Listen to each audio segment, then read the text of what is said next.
Nous sommes dans un monde en profonde rupture, dans une économie qui est passée finalement d'une économie de l'abondance à une économie de la rareté.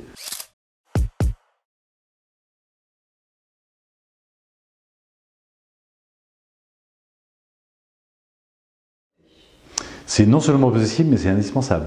Et je pense que précisément, c'est parce que nous sommes dans un monde en profonde rupture, dans une économie qui est passée finalement d'une économie de l'abondance à une économie de la rareté.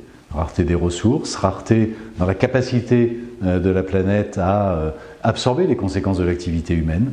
Et face à cette situation, il n'y a pas d'autre choix, d'autre issue en réalité que de s'engager à la fois pour la planète, mais aussi pour les gens, c'est-à-dire pour le social. L'oublier serait, je pense, aujourd'hui, à terme, catastrophique pour les entreprises qui le feraient.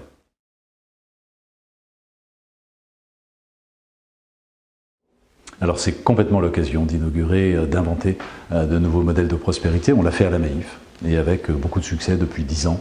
On allie des performances économiques, des performances commerciales, une attractivité de la marque qui n'avait jamais été à ce niveau pendant toute l'histoire de la Maïf, depuis 1934. Et tout ça, non seulement en même temps, mais grâce en réalité aux différents engagements que l'on a pris, aux différentes actions que l'on mène, aussi bien notre cœur de métier, l'utilisation de pièces recyclées plutôt que de pièces neuves dans nos placements financiers. Nous sommes le seul investisseur institutionnel à être sorti des énergies fossiles, que dans le management en interne, toutes les actions que l'on met en œuvre, la plus récente étant l'invention et la mise en œuvre d'un dividende climatique, c'est-à-dire que l'on consacre 10% de notre résultat à des actions en faveur de la biodiversité.